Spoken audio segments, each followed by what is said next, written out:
नमस्कार। Self employment और business and financial literacy को आगे बढ़ाने की दिशा में आज मैं जो टॉपिक आपके लिए लेकर आया हूं वो है डेयरी फार्मिंग। डेयरी प्रोडक्ट या डेयरी दूध से बने हुए प्रोडक्ट की डिमांड हर घर में हर दिन होने वाली है। डेयरी फार्मिंग को कैसे आगे बढ़ाया जा सकता है, किस तरीके से गवर्नमेंट की स्पॉन्सर्ड जो स्कीम है उनसे सहायता ली जा सकती है, आप अपना खुद का व्यवसाय कैसे चालू कर सकते हो मिनिमम कम से कम पूंजी पर। तो दोस्तों, वैसे तो डेयरी फार्मिंग के लिए अगर सेंट्रल गवर्नमेंट स्पॉन्सर देखी जाए तो दो बड़ी स्कीम्स हैं। पहली बड़ी स्कीम है राष्ट्रीय गोकुल मिशन, जिसमें ब्रीड मल्टीप्लिकेशन फार्म आप ओपन करते हो। 4 करोड़ का टोटल प्रोजेक्ट है, 2 करोड़ की सब्सिडी है इसमें। पर ये एक बड़ा प्रोजेक्ट है, ये बड़े अगर कोई 5 एकड़ जमीन होनी चाहिए बड़े किसानों के लिए है, या कोई बड़ा व्यवसाय करना चाहता है उसके लिए है। पर ऐसे लोग जो छोटी मोटी अपनी डेयरी फार्मिंग स्टार्ट करना चाहते हैं, अपना काम करना चाहते हैं, तो उनके लिए एक स्कीम है पीएमईजीपी। बेसिकली पीएमईजीपी पहले से ही चली आ रही है, पर लास्ट ईयर इसमें डेयरी फार्मिंग को ऐड कर दिया एज अ सर्विस कंसिडर करते हुए। मतलब इन्होंने मैक्सिमम जो प्रोजेक्ट कॉस्ट वो कर दी, लिमिट कर दी वो 20 लाख तक। 20 लाख रुपए तक की आप अपनी डेयरी फार्म स्टार्ट कर सकते हो। 20 लाख रुपए की डेयरी फार्म स्टार्ट करने के लिए आपको कितनी मार्जिन मनी, बैंक से लोन कितना मिलेगा, सरकार से सब्सिडी कितनी मिलेगी, ये अपन डिस्कस करते हैं। तो अगर कोई जनरल कैटेगरी का है तो उसके लिए मार्जिन मनी कितना होगा, 10% होगा। मतलब अगर मैं 20 लाख का ही एग्जांपल लेता हूं तो 20 लाख का 10% आपको 2 लाख रुपए आपको मार्जिन मनी के रूप में दिखाना होगा। 18 लाख रुपए आपको बैंक से लोन मिलेगा। जनरल कैटेगरी का है तो सब्सिडी का परसेंटेज क्या होगा, अगर वो शहरी क्षेत्र में है तो उसको 15% टोटल प्रोजेक्ट कॉस्ट का, मतलब 20 लाख का 15%, और अगर वो ग्रामीण क्षेत्र में है तो 20 लाख का 25%, 15%, 25%। अब अपन आ जाते हैं स्पेशल कैटेगरी के लिए। स्पेशल कैटेगरी में कौन आ गया, SC, ST, OBC, retired ex employ अगर कोई हो गया, एक्स सर्विसमैन हो गया, एक्स एम्प्लॉय आप मत वो करना, एक्स सर्विसमैन हो गया। और उसके अलावा विमेन को चाहे वो जनरल कैटेगरी की ही क्यों ना हो, अगर वो विमेन एंटरप्रेन्योर है तो उसको इन्होंने स्पेशल कैटेगरी पे रखा हुआ है।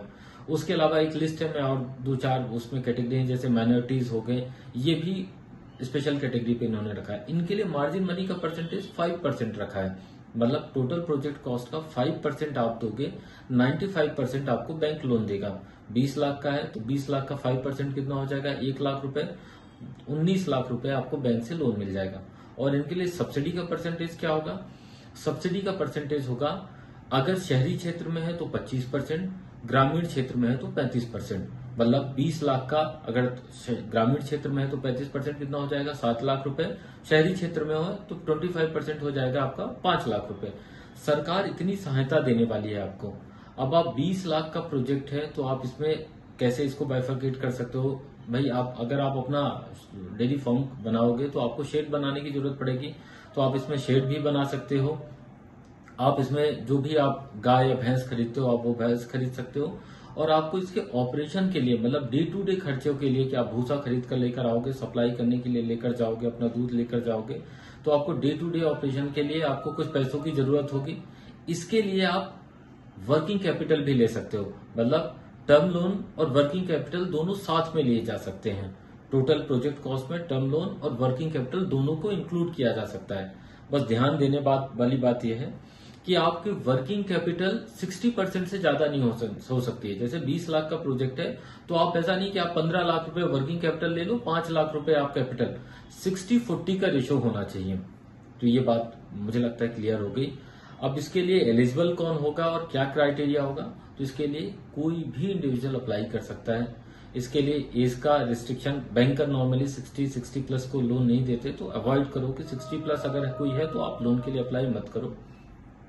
इसके अलावा एजुकेशन का एक क्राइटेरिया है, अगर 5 लाख रुपए से ज्यादा का है तो 5 लाख रुपए से ज्यादा का अगर आपका प्रोजेक्ट है तो आपका टोटल जो एजुकेशन के लिए आपकी मिनिमम रिक्वायरमेंट हुई है, आपको 8th पास होना चाहिए।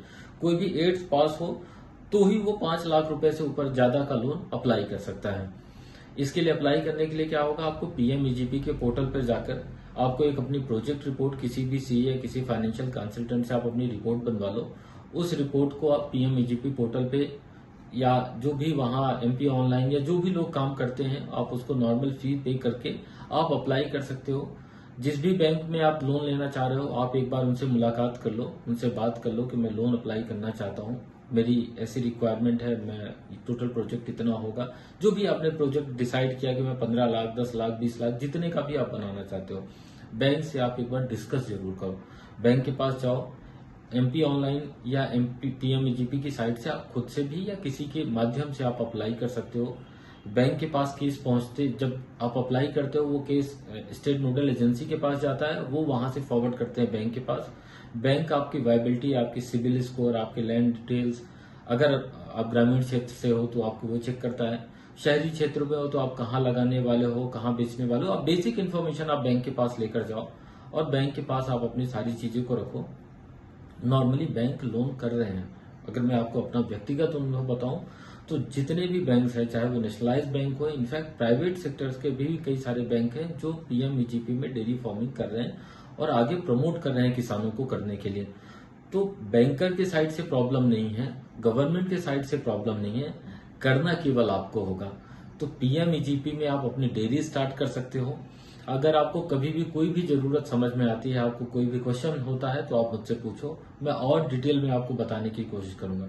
इसके अलावा अगर आपको बड़ी डेयरी फार्म स्टार्ट करना है या ब्रीड मल्टीप्लिकेशन फार्म स्टार्ट करना है राष्ट्रीय गोकुल मिशन के थ्रू, तो आप उसके लिए भी मुझे मैसेज करना। मैं ट्राई करूंगा कि आपके लिए एक प्रॉपर वीडियो बनाऊं और अपडेट करूं। आई होप ये इन्फॉर्मेशन आपके लिए हेल्पफुल होगी। Thank you so much. Thank you.